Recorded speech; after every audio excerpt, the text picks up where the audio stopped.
Dios es como un espejo. Si miras hacia él, verás tu propia imagen. Si te sumerges en él, te convertirás en el reflejo mismo. La gran mayoría de vosotros ha escuchado hablar del Dr. Jacobo Grinberg y su enigmática desaparición, y sin duda, también estáis familiarizados con sus asombrosos estudios sobre las capacidades extrasensoriales del ser humano. Sin embargo, su contribución más destacada fue una explicación científica del modo en que el cerebro, a través de su campo neuronal, genera la percepción y da origen a la realidad manifestada al interactuar con un misterioso campo holográfico informacional. Visualizad una estructura sutil y primordial que contiene toda la información y potenciales de la realidad. Grinberg denominó a este campo de potencial la latiz y la consideró la esencia de la realidad, presente en todos los niveles de la manifestación. Cada cerebro humano actúa como un campo neuronal que engendra un continuo mental. De este continuo mental surge un patrón o algoritmo, cuya función es interactuar con la latiz, seleccionar y discriminar la información que configura la realidad percibida. Lo extraordinario es que este algoritmo es lo que Grinberg identificó como el yo o el ego individual, una idea o construcción mental que nos concede una sensación de continuidad identitaria. La separación es una ilusión. En realidad, todos somos una sola conciencia, experimentándose a sí misma desde diferentes perspectivas. La teoría de Grinberg, a la que bautizó como teoría sintérgica, no es un mero elemento aislado en la ciencia contemporánea. Se entrelaza con otras interpretaciones similares y surgidas en diversos campos del conocimiento. Dos ejemplos notables de estas teorías son la teoría holográfica del cerebro y la realidad, concebida en 1949 por el neurocientífico Karl Pribram y fortalecida en 1971 por el físico David Bohm, propone que el cerebro y la realidad funcionan como un holograma. Almacenan y procesan información de manera distribuida y no localizada, mediante patrones informacionales de interferencia que se superponen e interactúan. Cada parte del cerebro contiene la información de todo el cerebro, y cada parte de la realidad contiene la información de toda la realidad. Esta teoría habla de un orden implicado o no manifestado y un orden explicado o existencia manifestada, sugiriendo que el cerebro, debidamente sintonizado, podría acceder a información más allá del espacio y el tiempo y percibir realidades alternativas. La teoría de los campos mórficos, desarrollada por el biólogo Rupert Sheldrake, postula que la naturaleza posee una memoria o mente colectiva transmitida a través de campos y patrones de información denominados campos mórficos. Estos determinan la forma y el comportamiento de diversos sistemas biológicos, desde moléculas hasta organismos complejos, especies y ecosistemas. Los campos mórficos no son estáticos, sino que se ven influidos y estimulados, intercambiando información con campos mayores que los generan y afectando a los campos que engloban. Ello explicaría los fenómenos como la evolución biológica y los comportamientos naturales e instintivos de las especies. Muchos son los nombres de Dios e infinitas las formas a través de las cuales Él puede ser abordado. Consciente de que la realidad es más compleja y misteriosa de lo imaginado, Jacobo Grinberg se dedicó a investigar y explorar en profundidad todas las manifestaciones humanas que respaldaran la validez de sus ideas. Se sintió particularmente fascinado por el fenómeno del chamanismo, una forma de espiritualidad que se basa en la comunicación con un mundo invisible de espíritus, ancestros y fuerzas de la naturaleza. Los chamanes, mediante el uso de técnicas como el canto, el baile o el consumo de plantas sagradas, ingresan en estados alterados de conciencia y parecen ser capaces de moverse en estas otras dimensiones o alterar la realidad conocida para sanar enfermedades, intervenir en el clima o predecir el futuro. Para Greenberg, la clave estaba en que, sin saberlo, los chamanes usaban su propio campo neuronal, su propio algoritmo individual, para intervenir a voluntad en la latiz holográfica. En este vídeo exploraremos introductoriamente las fascinantes reflexiones de Jacobo Greenberg, centrándonos en el concepto de ese yo individual como algoritmo, su interacción con la latiz y su capacidad de complejización y autotrascendencia. Estas son las reflexiones que hemos seleccionado.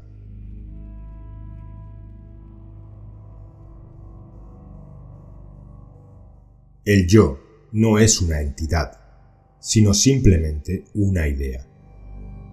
Es un algoritmo relativo de alto poder, es decir, un patrón coherente que contiene en forma concentrada una gran cantidad de información. Su carácter relativo se debe al hecho de que el algoritmo final cambia de acuerdo con las modificaciones de la información que la nutre. El yo como idea no es absoluto. Su principal característica es su relatividad, y esta se demuestra por el hecho de que el yo puede transformarse o incluso eliminarse. Pero el yo se percibe con tanta fijeza como rigidez tiene la idea con la cual se identifica. La observación del yo lo elimina como identidad absoluta al trasladarse la percepción del yo desde una posición de fusión de la última realidad interna consigo misma a otra en la cual la última realidad interna deja de ser última, puesto que puede ser observada. Pero el yo no se vive como idea ni se le experimenta como relativo, más bien su experiencia posee tal sensación de realidad que se le reverencia como absoluto. La dificultad para percibirlo simplemente como una idea surge del temor de que al hacerlo el resultado sea la infelicidad. El yo es un algoritmo de alto poder y máxima abstracción con una capacidad de autorregulación muy poderosa. Tal es su poder que intentar cambiar su estructura mediante un ataque frontal solamente produce un incremento de tensión interna y comúnmente una alteración somática que puede llegar a ser irreversible. La única forma segura de trascender la estructura del yo en forma sana es dejarlo ser, aceptándolo mientras se le observa. Poco a poco, la observación constante produce un cambio de perspectiva desde el yo hacia su observación. El observador, sin embargo, no es una entidad concreta, sino un proceso dinámico. Si el observador se confunde con el yo, refuerza su existencia, y esto acontece cuando al observador se le adjudica una existencia concreta e incambiable. El yo como algoritmo no es el acto de observación, sino un contenido de la misma. El yo, sin embargo, no se vive como contenido, sino como continente, cuando en realidad es ambos. El continente se transforma en contenido cuando es observado o comprendido, apareciendo un nuevo continente que se vuelve a vivir como el yo. En este proceso, el yo se expande. Cada ser humano posee un continuo mental que no es otra cosa más que una serie ininterrumpida de cogniciones entrelazadas en relaciones causales. Este continuo mental es intransferible y es relativamente individual. La sensación de ser uno mismo particular y específico se asocia con la existencia del continuo mental personal y se alimenta a partir de su existencia. Un pensamiento actual es el resultado de una cadena de pensamientos, emociones y sensaciones del pasado. Estas son causas determinantes de aquel y están mutuamente ligados y conectados. Las cadenas causales interconectadas son un flujo determinado por la historia personal. Desde esta perspectiva, la identidad yoica depende de los contenidos del continuo mental, pero cambia conforme estos se modifican. De esta forma, se puede afirmar que el yo tiene una existencia real desde el punto de vista relativo, pero irreal desde una perspectiva absoluta. La experiencia del yo relativo es susceptible de ser identificada como tal. ¿Quién o qué es lo que realiza tal identificación? El continuo mental, en su coherencia global, es el verdadero responsable de la existencia del yo relativo, y la posición independiente del continuo mental es el estado en el cual el yo, como idea, es identificado como tal y trascendido. En esta posición, alejada e independiente del continuo mental y por lo tanto trascendente con respecto al yo, ¿qué existe? En primer lugar, nadie con carácter personal o individual ligado a un yo concreto. Sin embargo, la experiencia de individualidad persiste, aunque con una abstracción y sutileza mayúsculas. En segundo lugar, una experiencia de fusión entre el observador y lo observado. En tercer lugar, una sensación de libertad total. La persistencia de una noción vivencial de individualidad mezclada con una sensación de unidad durante el estado de ignorancia iluminada implica que ni una ni otra poseen existencia absoluta. Esta paradoja señala que nuestra naturaleza básica, más allá del continuo mental, no puede ser entendida desde la perspectiva de una lógica lineal y que su existencia no puede ser reducida a conceptualización alguna. La experiencia del yo relativo está ligada a la existencia de una coherencia global del continuo mental que puede ser algoritmizada. Esta coherencia global algorítmica constituye el tema básico de la personalidad. Cuando este tema básico es identificado y observado, se provoca un estado de conciencia en el cual desaparece el yo y toda conceptualización. Este estado de renacimiento a una realidad sin estructuras se llama estado de ignorancia iluminada. En tal estado desaparece el yo y se provoca una fusión entre el observador y lo observado, pero paradójicamente se mantiene la individualidad. El continuo mental en sí mismo no posee un yo, ni se experimenta a sí mismo como poseyéndolo.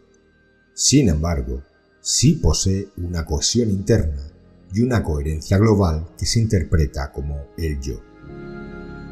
Esta interpretación resulta de un proceso de algoritmización, el cual logra identificar la coherencia global del continuo mental a través de una serie de operaciones cerebrales que implican una búsqueda de invariantes. El cerebro actúa como una computadora que analiza y decodifica los contenidos resguardados en el continuo mental, manifestándolos en muy diversas formas, entre ellas la experiencia del yo. La mente es compartida y no privada.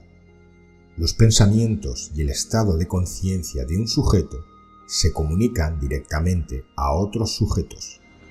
La mente, en realidad, forma parte de la misma interacción de campos de la cual surge la experiencia sensorial.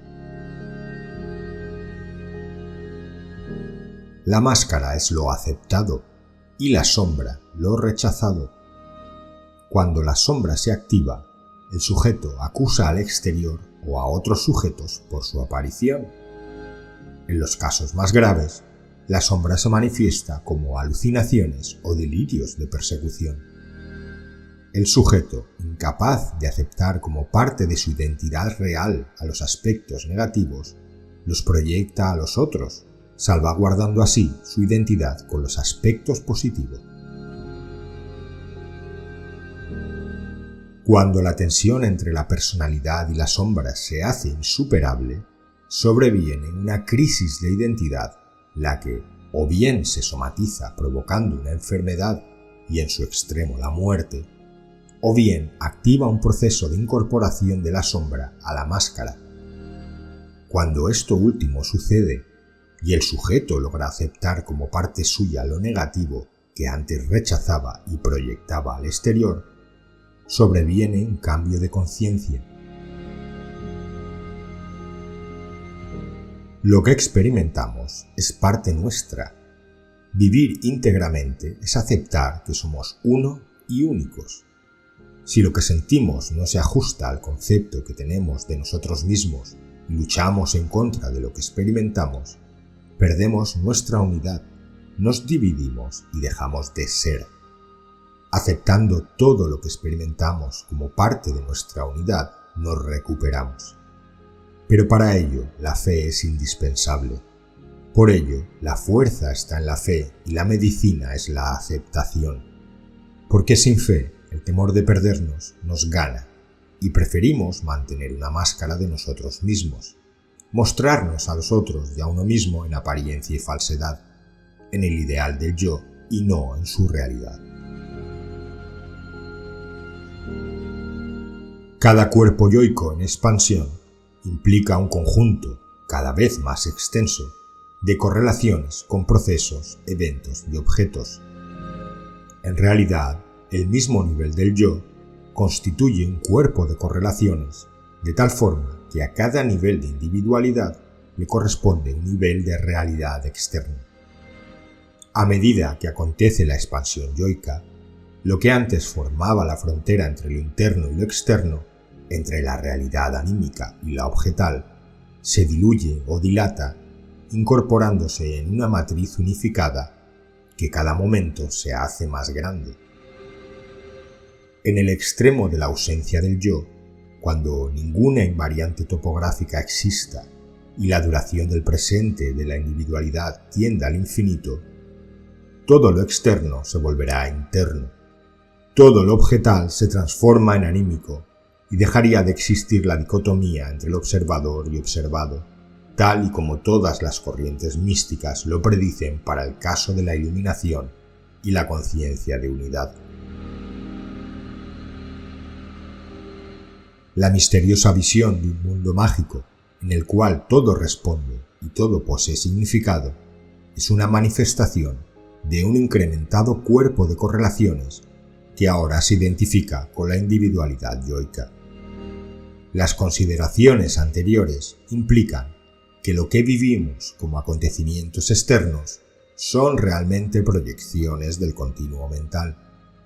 Desde luego que estas proyecciones no son simples y menos conscientes, sino solamente desarrollos psicológicos profundos que permiten, a quien posee la madurez suficiente, la capacidad para atribuirle a los eventos externos un origen interno.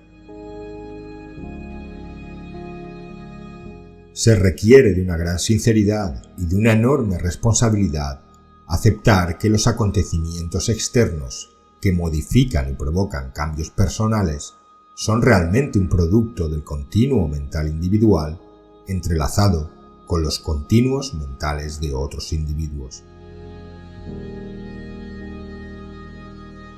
Lo que llamamos espacio vacío realmente consiste en una estructura hipercompleja de tipo holográfico, en la cual cada una de sus porciones contiene información concentrada que converge a partir del resto.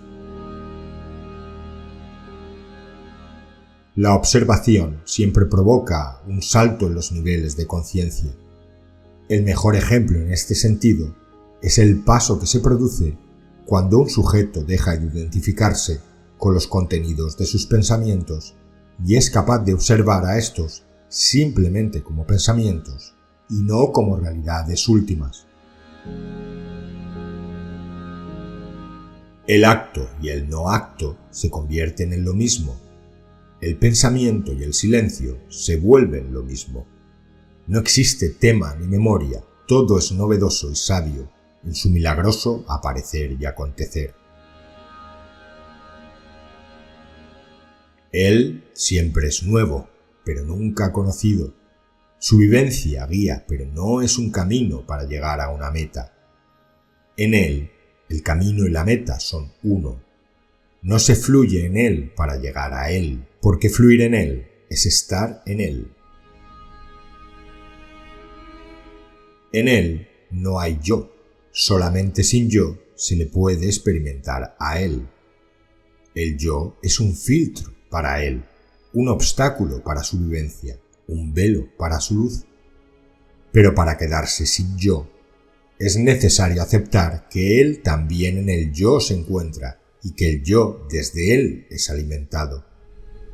No se puede luchar en contra del yo para quedarse sin yo.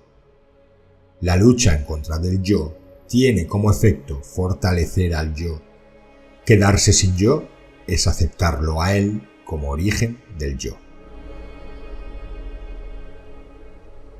Fluir en el sin yo es la total individualidad de la no individualidad. Se es uno mismo en el nivel en el cual todos son uno mismo.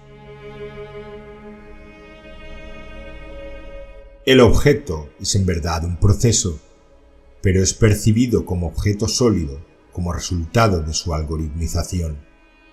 La solidificación y la percepción de separatividad e independencia son las percepciones del algoritmo interno y no del objeto externo. Este último es un paquete de movimientos atómicos y moleculares interrelacionados entre sí y con todos los campos energéticos existentes en el espacio. La realidad del sí mismo se confunde con la realidad de lo que se cree ser, de la misma forma en la que la realidad del mundo se confunde con la realidad de la percepción del mismo. Lo cierto es que existe una realidad en la que no existe separación entre lo que se es y el mundo. La experiencia de esta realidad es la iluminación. En el espacio, cada uno de sus puntos concentra información acerca de la totalidad. Todo lo que sucede en el universo se refleja en cambios que acontecen en cualquiera y todas sus porciones. La organización de la información en el espacio es holográfica, no solo por la razón anterior, sino por el hecho de que todo en él está interconectado y nada en él es independiente.